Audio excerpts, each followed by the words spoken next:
Good afternoon. Thanks for coming. Just want to start off. The governor just convened a meeting of the Upstate Storm and Flooding Recovery Task Force to go over the assessments so far, what's been done, the response has been done so far for both Hurricane Irene and Tropical Storm Lee.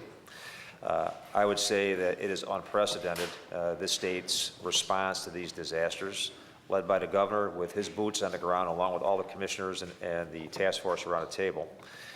Never seen a response quite like this, and that response is continuing. There is enormous amounts of damage, and the response is continuing at many different levels: farms, businesses, and homes.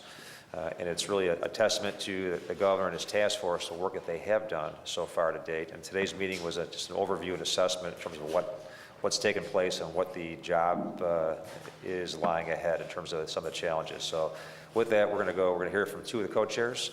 Commissioner Darrell Albertine will speak first, followed by President Matt Driscoll, then back to the governor for questions. Yeah. Thank you, Lieutenant Governor. You know, the events that have taken place over the past 3 weeks or so, to say they've been significant and the impacts have been significant is an understatement for sure. But we have taken significant steps in a proactive way to assist New Yorkers who continue to be impacted by the historic flooding.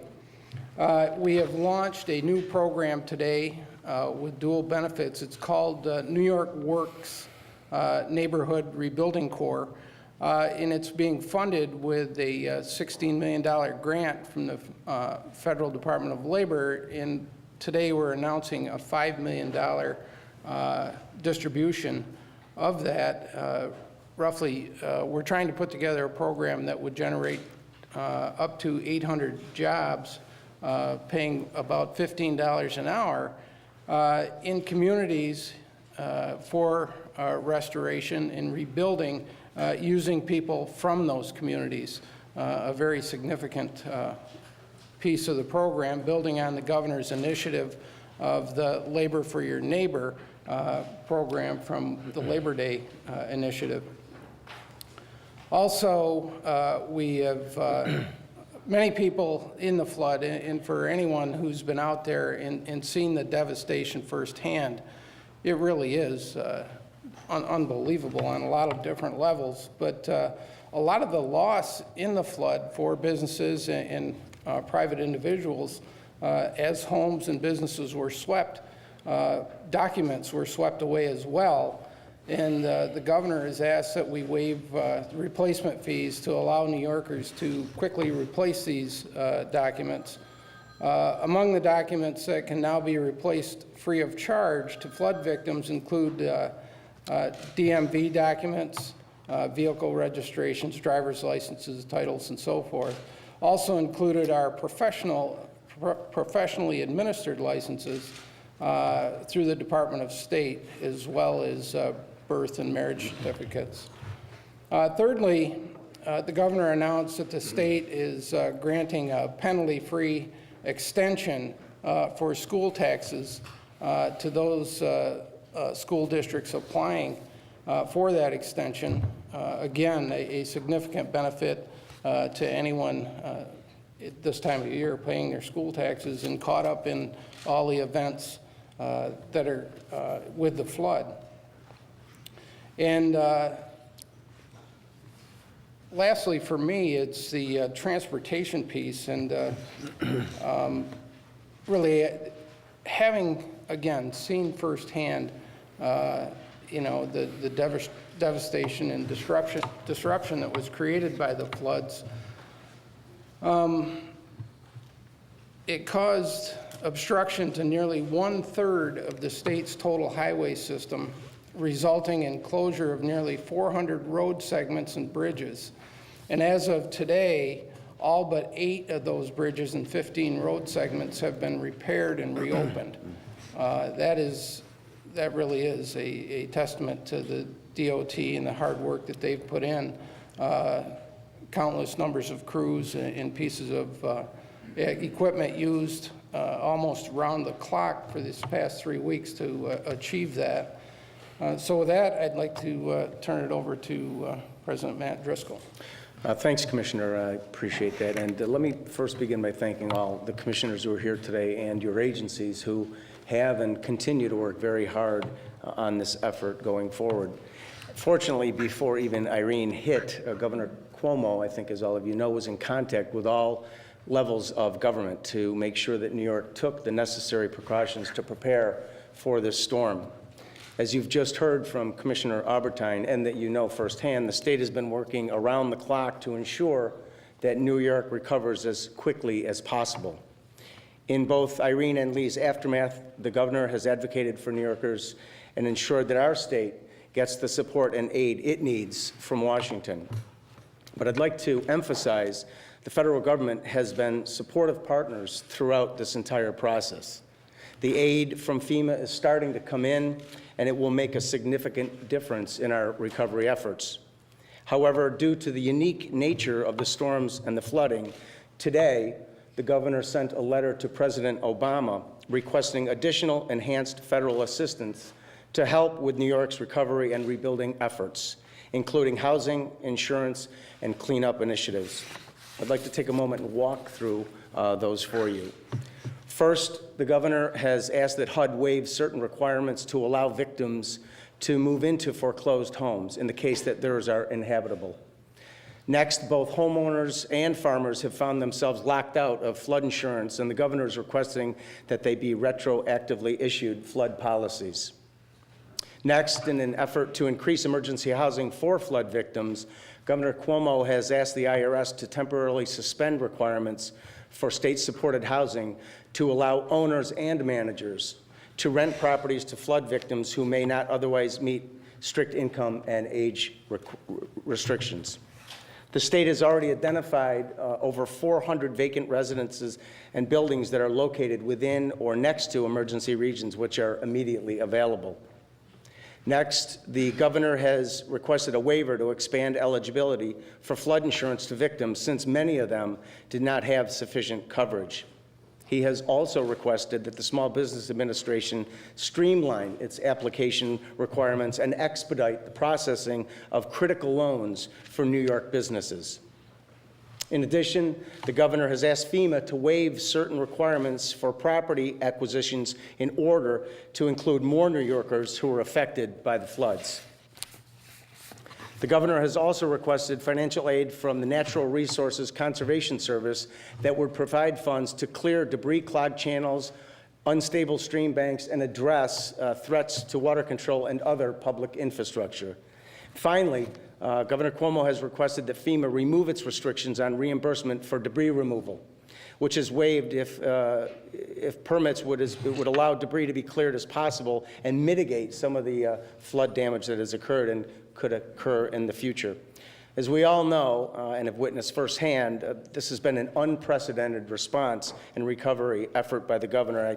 Governor, I wanted to say to you that I'm very proud to serve on your Upstate Storm and Recovery Task Force, and thank you for that privilege. I'd like to turn it over to Governor Cuomo. Thank you. Thank you very much, Matt. First, I want to thank the Lieutenant Governor and the co-chair of this task force, Commissioner Albertine and President Driscoll, who've been doing a great job. The entire team has really risen to the occasion here in our response to the floods all across the state and the emergency that it created. I don't think there's a person around this table who hasn't been directly involved and hasn't performed above and beyond the call of duty. Commissioner Fiala is former Broome County Executive, so she's been doing double duty for us, running her department, but also supervising the state's efforts and coordinating the state's efforts in Broome County. Ben Lawsky in the insurance department has gone all across the state. Literally, you could go around the table, and the group has really performed brilliantly. You know, we tend to talk about the role of government in this building and in this town, and we tend to talk about the legislative role, the theoretical, conceptual role of government. The state government has a very important operational role. You know, Department of Transportation Commissioner Joan McDonald, her job was to fix roads and bridges, not to discuss it with the legislature, not to debate it in this building, to go out and get the roads and bridges fixed. You know, the operational aspect of the state government is paramount. And we've lost it. It's been diminished over the past years. And part of what we've been stressing from day one is the competence and the performance of government. The government should work and perform its job. And it's so far, I think it's fair to say that I'm pleased with the response of the state government in partnership with local communities across the state. We have more to do, certainly, and this is a long way from being over, but we've made good progress as a government and as a state and as a people. As I mentioned before, the goodwill of New Yorkers has been shocking to me, how people have been selfless and come together, and people who had their own issues in the flood still found the ability to come together for their neighbor and rise to the occasion for their neighbor. So, so far, good progress, more to do. We have a couple of new efforts that we announced today. I'm excited about this jobs program, which will be funded by the federal government, but we can hire hundreds of people to help with the cleanup, people who were unemployed. So we're creating jobs, albeit for a short period of time, and we're getting assistance to communities and homeowners and businesses to get their lives together again and get their businesses operating. The appliance rebate program is a very exciting program. It's good for the environment, and it practically helps people put their lives back together. So that's also a worthwhile initiative.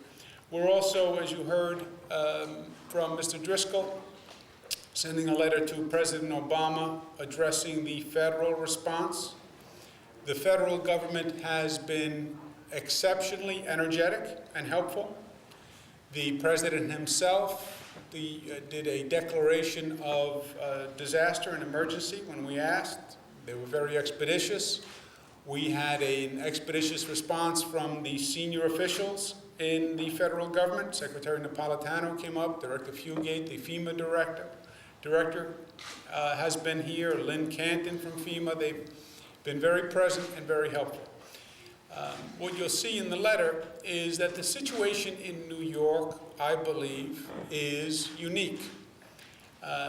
New York is not a state that has frequent flooding. And some of the federal programs, I don't think, are designed to address the needs in New York. And we're looking for additional support and additional flexibility from some of the programs. And that's what's outlined in the letter. The USDA programs are geared towards farms that had purchased crop insurance. And if the farms didn't purchase crop insurance, there's very little eligibility for FEMA reimbursement. We understand why that would work in other parts of the country. In this state, you have farms that have experienced floods that haven't experienced them in hundreds of years. There was no rational or logical reason for these farms to have purchased this type of crop insurance from the USDA. So we're asking for retroactive eligibility for those farms under the USDA program. We're asking for waiver of a FEMA cap. FEMA has a cap on the amount of money that they will reimburse in buyout programs, and we're asking for a waiver of that. We're asking for HUD to waive certain regulations and make foreclosed properties readily available. So the federal government has been very good. We think they can do even more, and we think, again, New York is in a unique situation, so we're asking for more flexibility and more support. Other than that, as I said, the progress has been good thus far. I'm pleased with the performance of the team. More to do, and that's exactly what we plan on doing. Questions? Jimmy? Governor, there's nowhere in here that you've talked about direct cash assistance to people for damage suffered, both property, real property, or other property. Do you envision the state stepping forward with some type of cash assistance to match the FEMA individual assistance grants? You know, Jimmy, historically the way the programs work is that different levels of government take different responsibilities. The individual assistance in a situation like this is largely provided by the federal government. SBA makes business loans. FEMA reimburses homeowners. Under a buyout program, there's one set of FEMA regulations. Under the personal reimbursement, there's another set. Under real estate reimbursement. But the individual reimbursement has come from the federal government. The state pays a portion of the emergency response, and the federal government pays a portion of the emergency response. So that is the template that we've been following here. We're asking for the feds to expedite and provide more flexibility in their support. We can have a different conversation down the road on the emergency cost, which again, historically the state bears a portion of that, and that's going to be a very significant number in this case. But as you said, New York is unique from other states, Mississippi, et cetera, that often suffer floods. If an individual is capped at $30,000, you're talking about an $80,000 home with property, that's not going to be enough. Do you think that the state could or should step forward to offer more assistance? Well, I think the federal government should step up. This is a responsibility that historically they have fulfilled, and I think they should fulfill it here, and that's what we're asking for in this letter. Governor, is there a sense yet on how much the total cost is? I know you pegged it at about $1 billion after Irene. Now that you've been able to evaluate it further and the other storm hit, any number now what the total damage is? You know, Joe, we were talking about that before you came in. I'm going to stay with $1 billion total damage. When you look at the private insurance claims, you look at the cost of utilities, you look at the cost to the state, the local governments. But short answer is no. We do not have a definite number yet. You need the individual assessments, right? You need an assessment of the state's roads and bridges. You need an assessment of the local roads and bridges damage. You need an assessment from the utility companies of what their damage has been. You need an assessment from the private insurers of what their total claims have been. And then you have to add that up. So we don't have the individual numbers, we don't have the aggregate numbers. But it's going to be a lot of money to the state, whatever it is at the end of the day. Governor, is there any precedent for the federal government allowing retroactive application for insurance? Yes, When has it happened? it has happened before. We can get you the exact dates. It's not, I wouldn't say it's a frequent occurrence, but they have done it before. And as I said, New York in this situation is unique, and it's needed and it's necessary. And that's why we're asking the President to consider the request for the waiver. Governor, with the lack of flood insurance by most people involved in this, and the homeowners insurance not covering this, FEMA coming through your efforts here, do you still think that these towns, these communities, some of the poor ones, Greene County and all, where they have to make a decision of whether they go into debt for another $50,000 to rebuild a house, do you think you can still make these communities as good as they were before, as you said, perhaps better than they were before? Well, Mike, you have to separate the issues. First, if people don't have flood insurance, then the homeowner's recourse is primarily FEMA.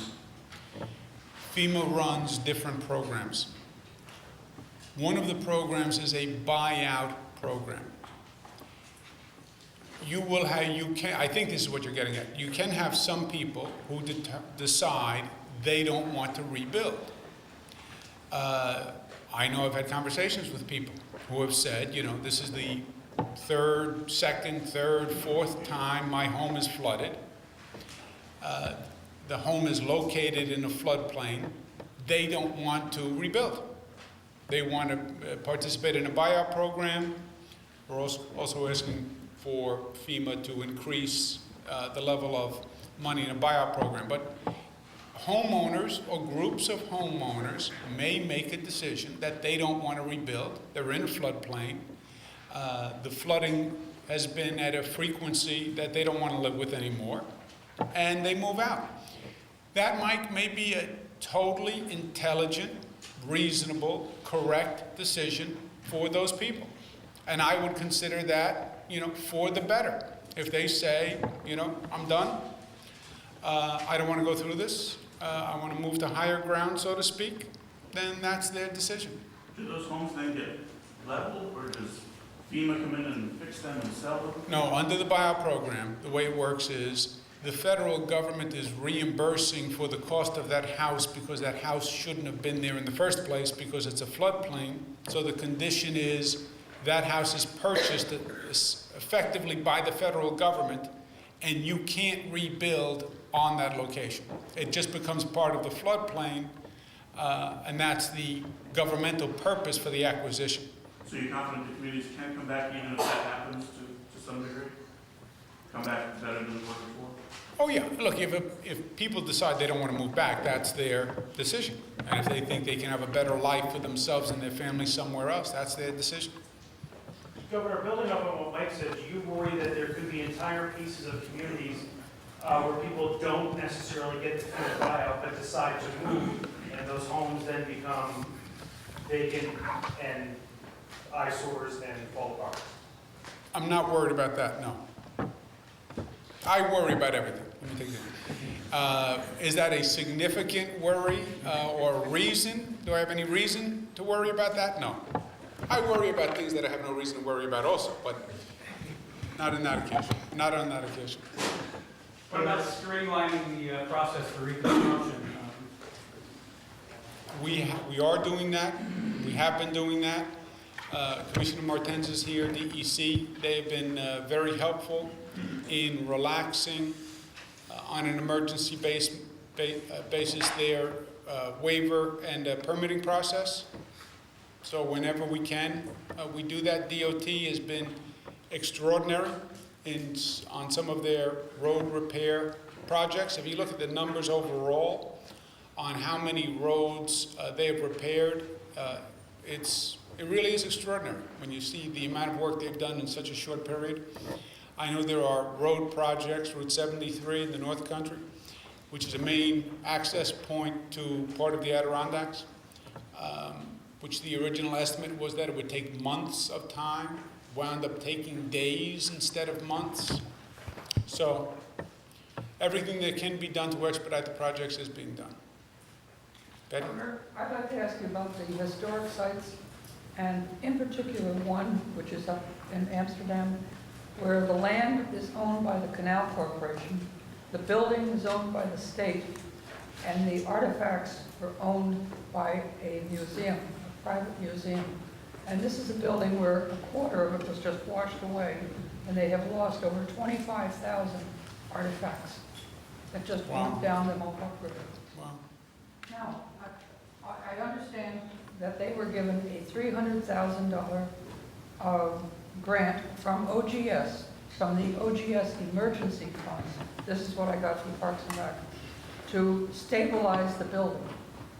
Do you know anything more about this or any other? The historic sites took an awful hit. I don't know, Betty. I can find out. Maybe Commissioner Stratton is here. Brian, do you know anything about this in particular? I only know that it's been stabilized by the Parks Department. I do not know of any OGS grant. I know that they were in the building yesterday trying to take out some of the artifacts, but the building is being stabilized. I believe, Governor, it dates back to 1767.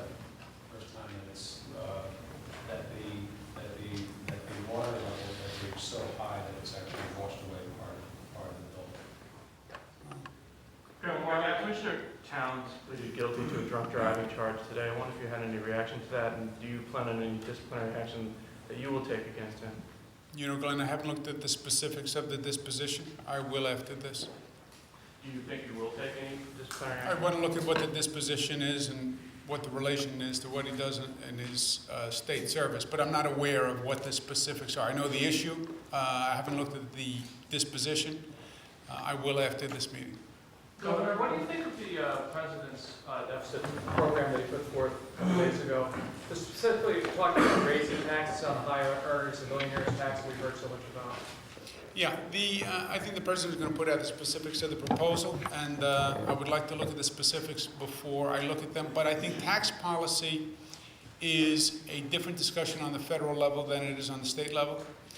When you're dealing with a state's tax policy, our tax policy, we have competitors You can move from New York to Connecticut, you can move to New Jersey, and we are in a competition, from my point of view, with surrounding states in our region.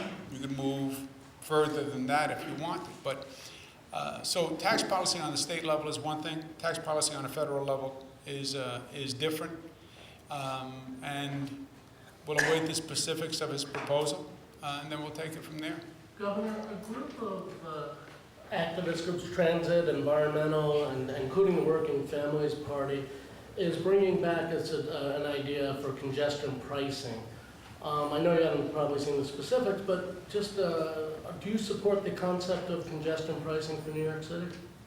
I think the issue was raised, and there was very little political appetite for it, and I haven't detected anything that's changed.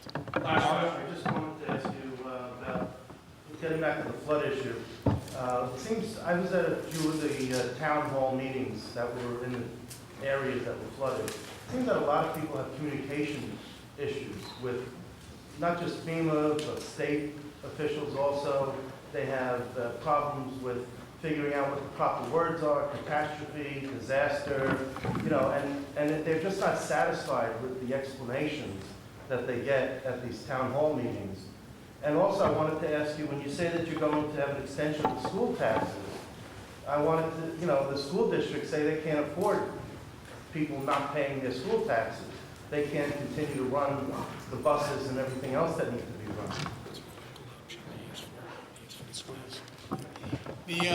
Mark, you're right.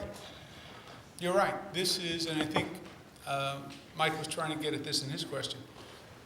People are frustrated. People are scared. People are angry. There is no doubt about that. And this is an anxiety-producing situation. And it is a frightening situation. You can have, unless you have been in these communities, it's hard to communicate the reality that many of these people are facing. They had their lives literally washed away. When your home floods, we're talking about the waiving of fees for duplicate documents, you have your entire life can be destroyed and upended. And who's going to pay? And where does the money come from? And now you have to deal with, quote unquote, the government, with a lot of programs and a lot of acronyms, and it sounds confusing, and you have to file paperwork, or you have to go online, but you don't have any electricity, so you can't go online, and the computer is gone, so you can't go online.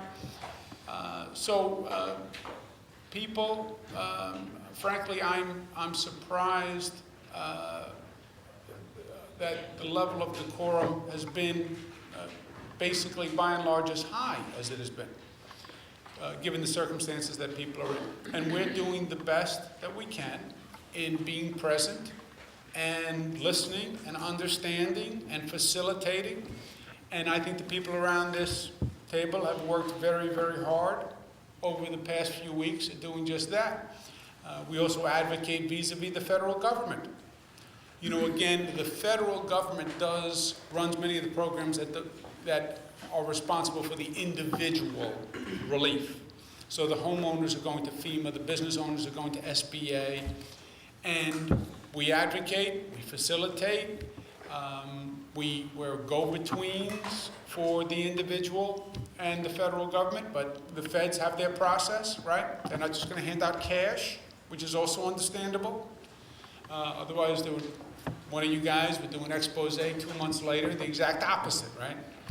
Misuse of federal funds, no safeguards, right? So I understand the frustrations with the process, and we're doing everything that we can.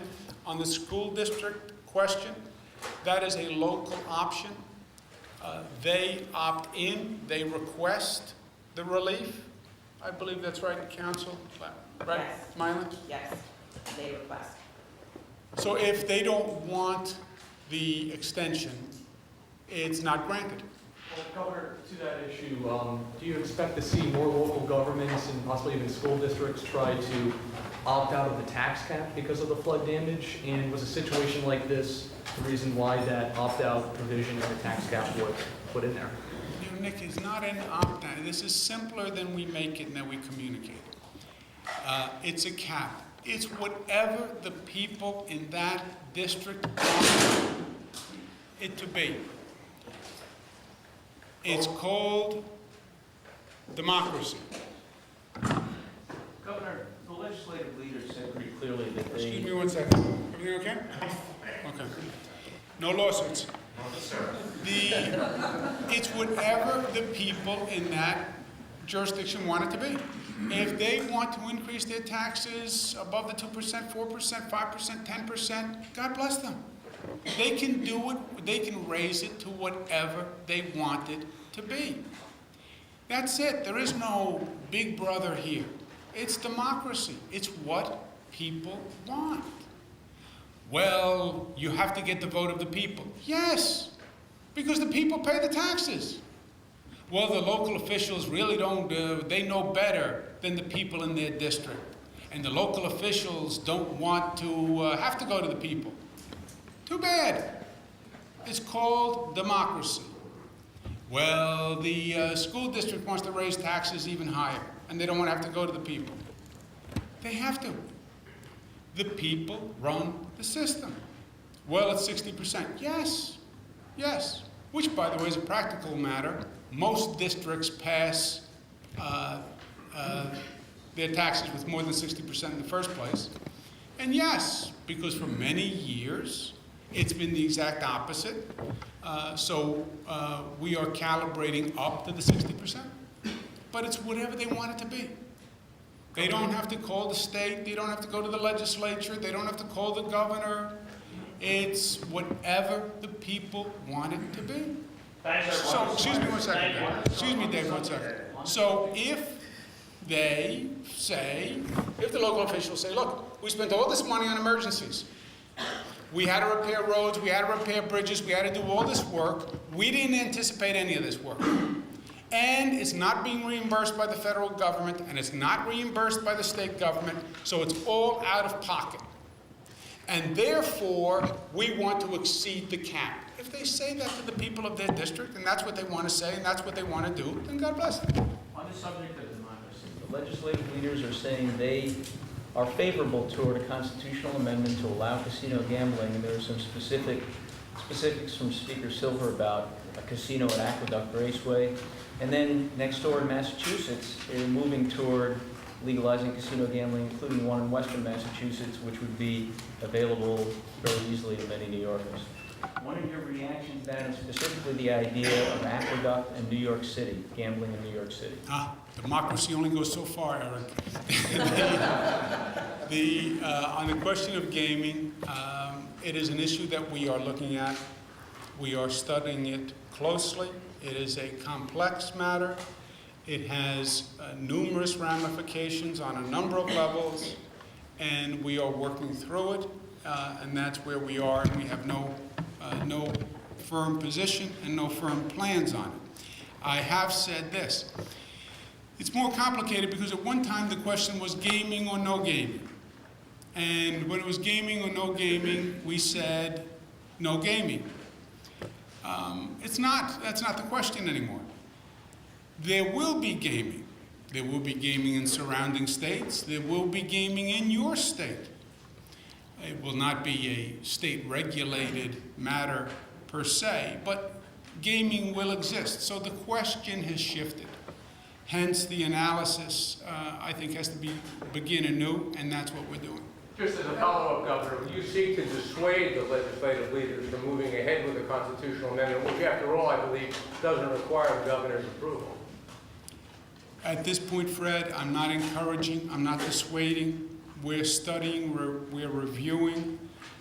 We will have my goal is to have a position by January when the new session starts, and when we're as part of a new agenda for the new year. Governor, No, that's okay, Dave. You have somewhere to go? Is that what it is? I'm sorry, man. There are several large boats, yachts, and so on, who are actually stuck. I mean, they can't go anyplace because they're between locks. There also is a tremendous amount of travel by barge of large machinery coming from various plants that head down the river. Can you give us an update as to when and what's happening with repairing the canal locks? Brian, do you want to speak to that? We are doing everything we can to get the system back open before the end of the season, which traditionally ends on or about November 15th. We don't know yet whether or not we will be able to open up, but we are trying very, very hard. We're also trying to make alternative routes available for those boats that want to travel west to east, or those boats that travel east to west that are unable to because of the closed section to navigate through the Canadian canals. Obviously, a longer, more roundabout route, but will get them ultimately to their destination. Many of the smaller boats have already made arrangements either to haul by land or have been put up somewhere else. Has any of this large machinery been transported by rail, or is it being transported by rail? My understanding is that the larger shipments are fewer. We had several large shipments going prior to the floods. If there is a delay, if there are alternative means, then perhaps they're making arrangements. Governor, the state Senate, Republicans are considering an idea of expanding the Senate itself to 63 seats as part of redistricting. Do you see a need to grow the Senate? I haven't heard anything about that. What about conceptually? Do you think the Senate should be larger? If they have a proposal that they would want to speak to me about, I'm sure they would have. That would be a significant one, and I've heard nothing. Governor, really quickly, will you be demanding that floodplain maps be redrawn by the federal government before next year's hurricane season? I'm sorry, ask that question again? Floodplain maps for the state. Are you demanding that the federal government look into that before next year's hurricane season, or? Not that I know of. We'll have to look at that. I mean, they redraw the floodplain maps on a periodic schedule based on, the history of the area, and we'll have to look at that schedule and see if the new information has to be included as soon as it can be.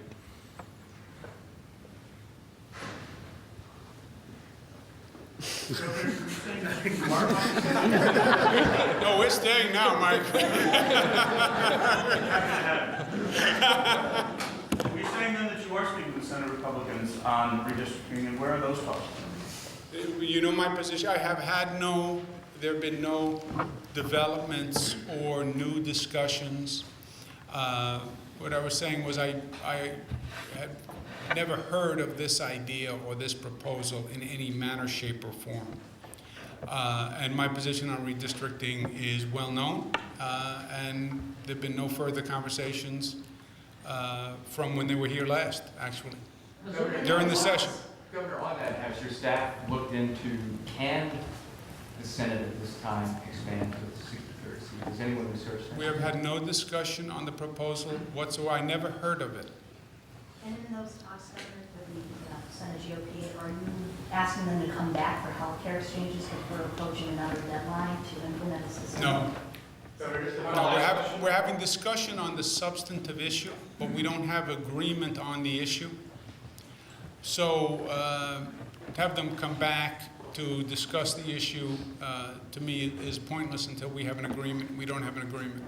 What an agreement could be reached I'm sometime this hopeful. year? I'm hopeful.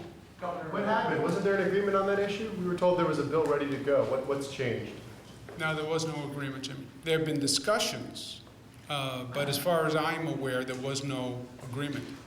So to follow up Kyle's question, the president today, in fact, proposed $1.5 trillion in new taxes, much of which will fall on the higher income earners, a disproportionate number of whom live in New York and New York City in particular. Do you support the president's plan? Yeah, I want to look at the details of it, Fred, but my point is the federal tax policy is different than state tax policy. If we had, my position on the millionaire's tax here was it would put us at a competitive disadvantage, and it was a tax that the state had said would be a temporary tax, temporary surcharge, and I believe it's important for the state to do what the state says it's going to do. And I believe it's important for the state that has a reputation of being the tax capital of the nation, and it's hurting our competitiveness, and I believe hurting the amount of revenue we collect because we're not as competitive as we should be. That's one situation. So you're not supporting the president at this point, is that? That's right. Okay. I said, well, I want to review the proposal, but I'm saying it's a different analysis. Tom Harkin has asked that he'd like to see the New York City taxi bill be changed to include all new cabs be handicapped accessible. I know you've been having discussions with the legislature. What's your feeling on that, and are you any closer to a decision on how to proceed with this? I understand Senator Harkin's point. I worked with him when I was in Washington. I have great respect for him, especially on this area. He's one of the leading experts in the nation. We are reviewing his point. The bill isn't to me yet, as you know, and there are a number of concerns about the bill. The more time goes on, the more concerns are raised. Some of the original supporters of the bill are now questioning the bill and want to make modifications to the bill, as far as I know. So there may be a number of modifications. But I think the support, in my opinion, appears to be dissipating. Okay, thank you very much for staying so long.